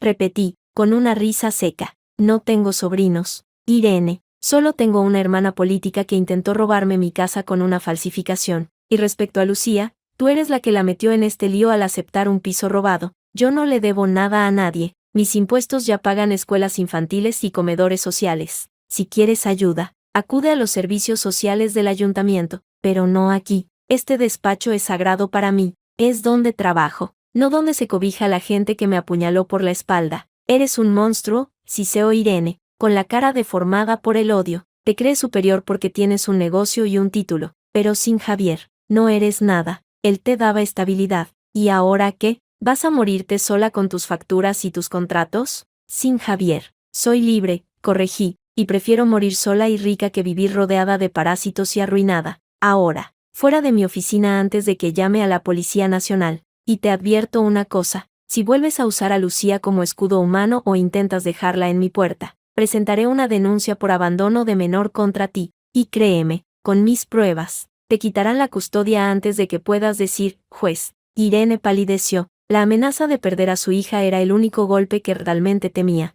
Dio un paso atrás, tropezando con la alfombra. Lucía empezó a llorar, un llanto débil y cansado. Irene la apretó contra su pecho y, sin decir otra palabra, salió del despacho con la cabeza gacha. Paula cerró la puerta tras ella con un suspiro de alivio. Dios mío, Alba, ¿de verdad crees que llegará a dejar a la niña en la puerta? No lo sé, Paula, pero si lo hace, tendrá que vérselas con la ley. Yo ya no soy su red de seguridad. He pasado 4 años siendo su colchón y solo he recibido puñales a cambio. Ya basta. La mañana avanzó entre llamadas de proveedores que me felicitaban por limpiar el nombre de la profesión y mensajes de compañeras de la universidad que me pedían consejo para no caer en relaciones tóxicas. Mi teléfono vibró de nuevo. Esta vez era un número oculto. Contesté, sabiendo de quién se trataba. Alba, la voz de Javier era un susurro roto, apenas audible por encima del ruido de fondo de vasos chocando. Soy yo, por favor, no cuelgues, estoy ocupada. Javier, habla rápido o cuelgo. He estado toda la noche en el bar, sentado en el suelo, sin luz, su voz temblaba, y de fondo se oía el eco de una botella de anís cayendo al suelo.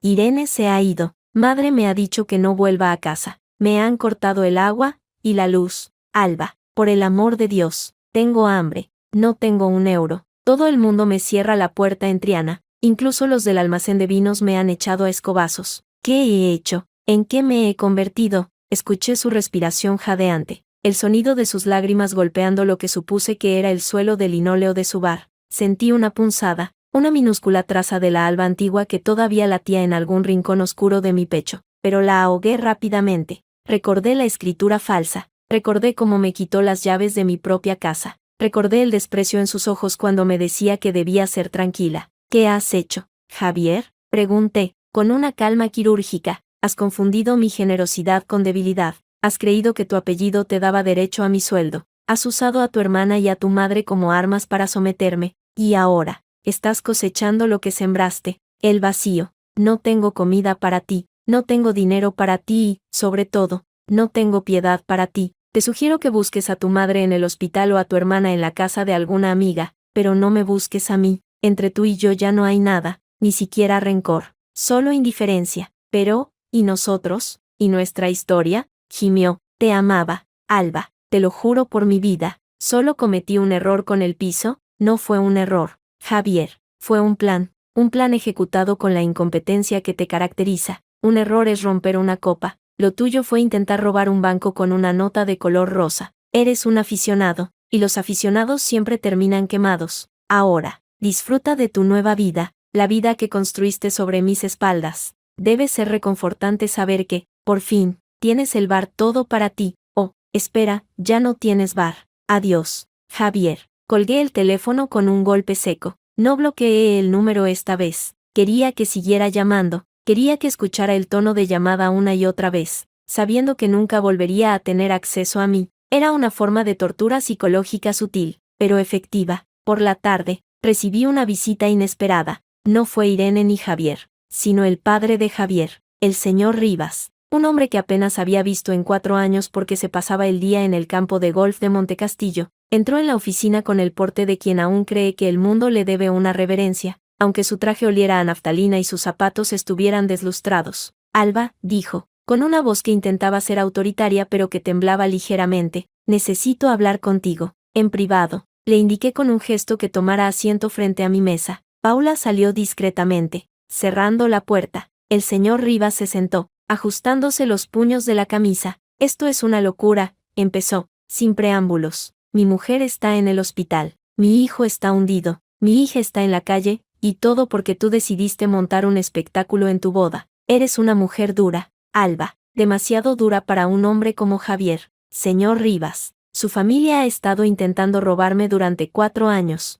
No fue un espectáculo, fue una exposición de hechos probados. Si su hijo está hundido, es porque se hundió solo en el pozo de su propia codicia. Mi hijo es un inocente, insistió, aunque sus ojos decían lo contrario. Solo quiso ayudar a su hermana, y tú, en lugar de apoyar a tu futura familia, decidiste destruirnos. ¿Qué clase de mujer eres? La clase de mujer que no permite que le roben, señor Rivas. Y le sugiero que se quite esa máscara de indignación. Sé que usted también estaba al tanto de las trampas contables del bar. Sonsoles ya tiene los informes de la Seguridad Social. Si quiere acabar como su hijo, siga molestándome. Si no, le aconsejo que vaya al hospital con su esposa y se prepare para lo que viene, porque lo que viene no es solo un embargo, es un juicio penal. Y en la cárcel, no hay manteles de hilo ni jamón ibérico. El señor Rivas empalideció, se puso en pie con dificultad, apoyándose en el borde de la mesa. Eres una arpía, susurró, una maldita arpía sin corazón. Nadie te va a querer después de esto.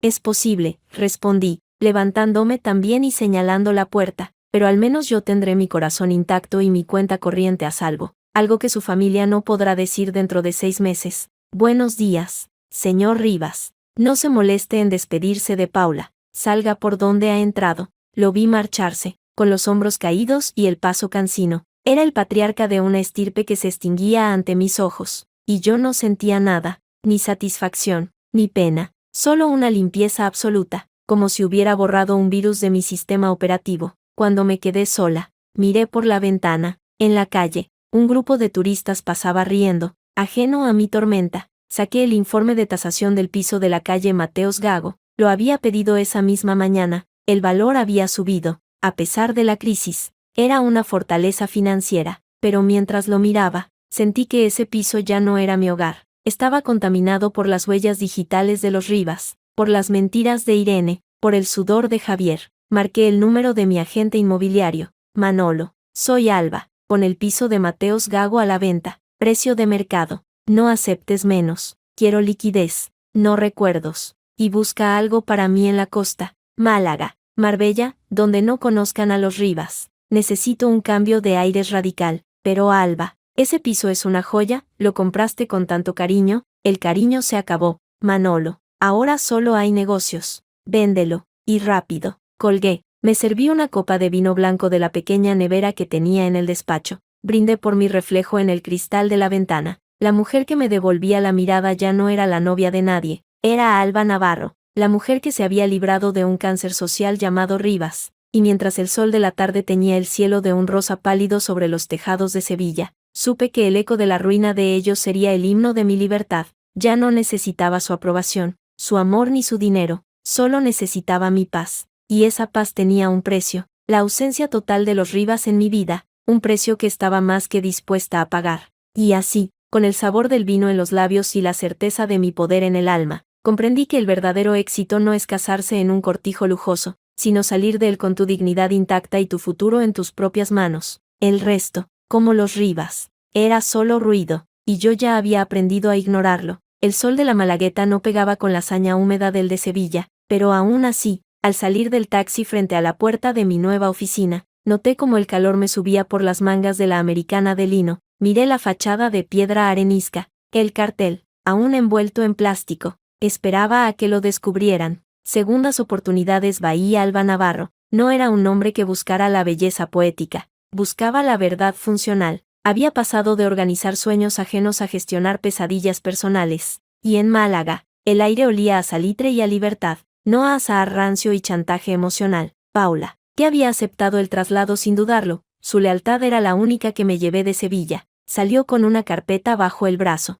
Alba, Sonsoles acaba de enviar el informe final. El juez ha sentenciado esta mañana, falsedad documental probada. Javier tiene 6 meses de cárcel, aunque con antecedentes limpios y el dinero devuelto. Lo más probable es que se quede en arresto domiciliario. Irene ha perdido la custodia compartida y tiene una orden de alejamiento de 100 metros respecto a cualquier propiedad que haya pertenecido a ti. Y el bar, Paula hizo una pausa, buscando las palabras. El bar de Triana ha sido embargado y subastado. Lo han comprado al peso los acreedores de la cervecera. Me quité las gafas de sol y miré a Paula. No sentí euforia, ni siquiera alivio. Sentí el clic seco de una cerradura al encajar en su sitio. El dinero devuelto, repetí, con la voz cargada de una ironía gélida. Qué curioso. Irene vendió el piso de Mateos Gago por 300.000 euros, justo el valor de mi inversión inicial más las reformas, y el juez la obliga a devolvérmelo íntegramente, pero ella se queda sin un techo y con una hija a la que no puede mantener.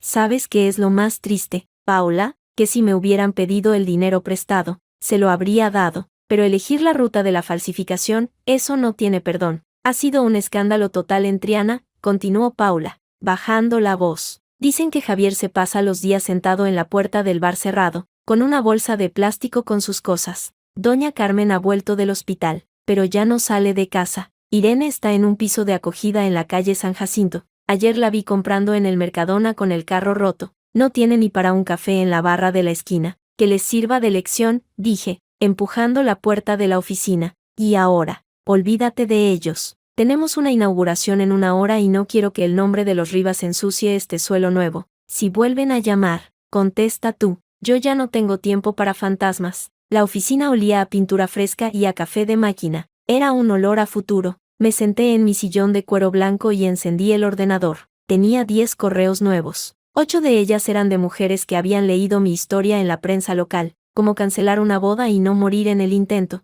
decía uno de los titulares. Me reí por lo bajo. No era un manual de autoayuda, era un manual de supervivencia corporativa. El primero en sonar fue el teléfono fijo. Era un número de Sevilla. Lo ignoré. Sonó de nuevo. Y otra vez. Paula me miró desde su mesa. ¿Quieres que lo coja? Déjalo sonar, dije, sin apartar la vista de la pantalla. Si es importante, dejarán un mensaje. Si es él, solo quiere oír mi voz para sentir que todavía existe. Finalmente, el buzón de voz se activó. Unos segundos después, Paula, que tenía el monitor sincronizado, palideció. Alba, es Javier. Está fatal. Pulsé el altavoz. La voz que salió del aparato no era la de un hombre, sino la de un animal herido. Sonaba ronca, con un deje de alcohol barato y desesperación absoluta. Alba, cariño, soy yo, por favor, te acabo de ver en el periódico de Málaga, estás preciosa, mírame a mí, estoy sentado en la acera de lo que era mi bar, me han quitado hasta el banco de la terraza, no tengo nada. Irene ha desaparecido con la niña, madre no me habla.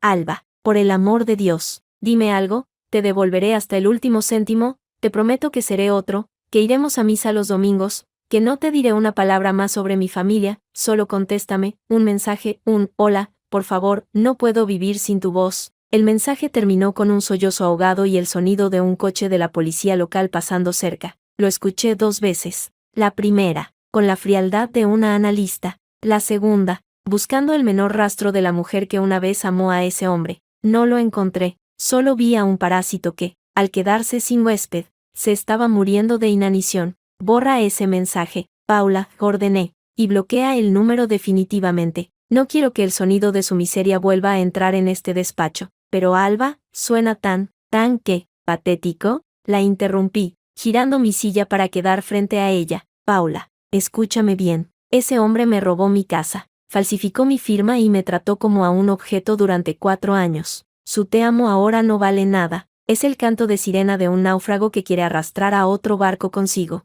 Yo he construido mi barco, tengo mi rumbo y no pienso lanzarle un cable. Si lo hago, me hundirá con él. ¿Entendido? Paula asintió, con los ojos brillantes, y pulsó la tecla de borrar. El silencio que siguió fue reconfortante. A las 11 en punto, llegó mi primera clienta en Málaga. Se llamaba Marta. Tenía 27 años y temblaba como una hoja. Traía un expediente de papeles arrugados y un anillo de compromiso que se le clavaba en el dedo. Señora Navarro, gracias por recibirme. Me han hablado de usted en la Asociación de Mujeres. Mi prometido, Manuel, es de una familia muy conocida aquí en el puerto de la Torre, y yo descubrí que ha estado sacando dinero de mi cuenta para pagar los vicios de su hermano, igual que a usted. Sus palabras salían a borbotones, entrecortadas por sollozos. Me levanté y cerré la puerta de la oficina. Me acerqué a ella y, en lugar de ofrecerle un pañuelo, le puse una mano firme en el hombro. No fue un gesto de consuelo, sino de contención. Marta, dije, con una voz que no admitía lágrimas, mírame, deja de llorar. Las lágrimas son para las funerales, y tu boda no es una funeraria, es un fraude que estás a punto de cancelar. ¿Tienes las transferencias? Ese sí, aquí están, balbuceó, tendiéndome los papeles. Bien, ¿tienes una copia de la escritura de tu piso? Sí, pero está a nombre de los dos. Corregiremos eso. ¿Tienes una grabación de él admitiendo que usa tu dinero? Marta dudó. Luego, lentamente, sacó su móvil y me enseñó un audio. La voz de un hombre engreído sonaba clara. Claro que uso tu dinero. ¿Para qué si no tienes una cuenta corriente? Mi hermano tiene deudas y tú no trabajas. Así que es lo justo. Sonreí. Era la misma cantinela que Javier, solo que con acento malagueño. Marta, escucha con atención, dije, soltando su hombro y caminando hacia el ventanal. Vas a hacer exactamente lo que te diga. No vas a confrontar a Manuel. No vas a llorar delante de su madre. Vas a recoger tus cosas del piso esta tarde. Mientras él está en el gimnasio, te vas a un hotel, no a casa de tus padres, porque ellos le darán la razón a él. Y mañana, en lugar de ir a la iglesia, vas a ir a la notaría con mi abogada. Y si él se presenta allí, no le abras la puerta. Si te grita en la calle, graba sus gritos y denúncialo por coacciones. ¿Entendido? Pero, ¿y la boda? ¿Los invitados? La vergüenza no es tuya, es de quien te roba. Corté. Los invitados se olvidarán de tu nombre en una semana, pero el dinero que pierdas hoy te acompañará toda la vida. ¿Prefieres ser la mujer que canceló una boda o la mujer que vive con un ladrón? Elige. Marta me miró con unos ojos como platos. En ellos vi el mismo terror que yo sentí en el cortijo, pero también vi el nacimiento de una chispa de furia. Asintió, secándose las lágrimas con el dorso de la mano. Lo haré todo. Bien, Paula te dará los formularios. Y Marta, una cosa más, cuando salgas de aquí, no mires atrás, ni siquiera para ver si Manuel te sigue. Él ya no existe en tu mundo empieza y termina en este despacho y en tu propia cuenta corriente. ¿Trato? Susurró Marta, poniéndose en pie con una nueva firmeza en la espalda. Cuando se fue, Paula se acercó a mí. Alba, eso ha sido intenso. ¿Crees que estará bien? Estará mejor que yo, respondí, volviendo a mi silla, porque tiene un mapa que yo no tuve, el mapa de los errores ajenos. El mejor modo de aprender es no tener que cometer los delitos tú mismo para saber que están mal. El resto del día pasó entre llamadas de proveedores de Málaga que, al oír mi apellido, se apresuraban a ofrecerme descuentos para demostrar que no eran como los estafadores de Triana. La red de contactos se reconstruía sola, no sobre la base de la lástima, sino sobre la base del respeto al poder. Por la tarde, recibí un WhatsApp de un número desconocido. Era una foto borrosa. Se veía a Javier sentado en una acera, con la cabeza entre las manos, frente a un local con los cristales tapiados. El mensaje decía, míralo, está acabado, te lo manda Luismi, el del almacén de vinos, dice que le dé las gracias por no denunciarlo por estafa. Un saludo. Miré la foto durante un largo minuto. No sentí placer, sentí una curiosidad clínica, como un médico que observa una amputación. Ese era el resultado final de la arrogancia. Un hombre reducido a un montón de ropa barata en una calle vacía. Escribí una respuesta breve. Gracias por el aviso. No quiero más noticias de él. Adiós. Al atardecer, decidí caminar por la playa de la Malagueta. Me quité los zapatos y sentí la arena húmeda bajo los pies. El mar rompía con una fuerza constante, indiferente a las tragedias humanas. Saqué el móvil una última vez. Tenía una llamada perdida de un número de Sevilla que no tenía en mi agenda. Probablemente. Doña Carmen usando el teléfono de una enfermera. No la devolví. En lugar de eso, marqué el número de Sonsoles. Sonsoles. Soy Alba. Solo para confirmar que el piso de Mateos Gago ya está vendido y el dinero ha sido transferido a mi cuenta en Málaga. Quiero que los Rivas sepan que ya no solo les he quitado su futuro, sino que he monetizado el escenario de su crimen. Que duerman en el parque sabiendo que yo estoy comprando mi libertad con su dinero.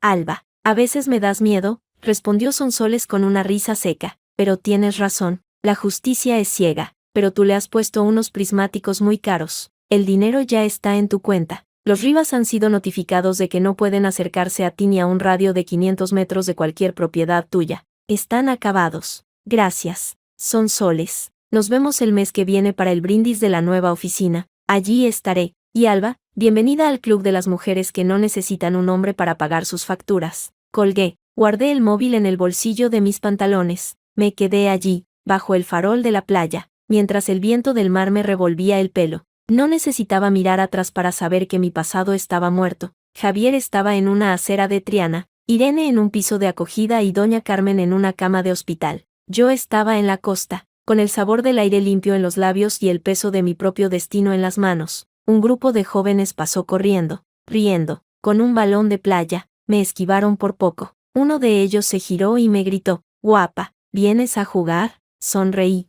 negó con la cabeza y seguí mi camino. No iba a jugar a sus juegos. Mi juego ahora era el de la vida real, el de las decisiones difíciles y las victorias silenciosas. Seguí caminando hasta que el agua me cubrió los tobillos. El frío del Mediterráneo me subió por las piernas, pero no me retiré. Era un frío honesto, a diferencia de la tibieza mentirosa de los abrazos de Javier. En ese momento, supe que el ciclo había terminado. El cordero que fue había sido devorado por la loba que era ahora, y la loba no tenía tiempo para lamentos, solo para cazar nuevas oportunidades. Cuando volví a la oficina para recoger mis cosas, Paula ya se había ido. Sobre mi mesa, había dejado una nota: «Alba, he visto la foto que te enviaron. No sientas nada, ellos no sintieron nada cuando te robaron. Buen fin de semana, nos vemos el lunes para el caso de la chica de Marbella». Sonreí. Sí, el lunes habría otra chica, y otra, y yo estaría allí para decirles lo que nadie les decía, que el amor no es ceguera, sino visión, que el matrimonio no es una prisión, sino una sociedad, y que si la sociedad está en quiebra, la mejor decisión no es declararse insolvente, sino liquidar los activos y empezar de cero. Apagué las luces de la oficina, el cartel de segundas oportunidades brillaba tenuemente en la oscuridad de la calle. Salí y cerré la puerta con 2 vueltas de llave. Al hacerlo, sentí el peso del metal en la mano. Era el peso de mi independencia, y era un peso que llevaría con orgullo el resto de mis días. El silencio de la calle no era vacío, era el preludio de una vida que, por fin, me pertenecía solo a mí, y en ese silencio, la voz de Javier pidiendo auxilio sonaba tan lejana como el eco de una marea que ya no me alcanzaba. Fin, o más bien, el verdadero principio.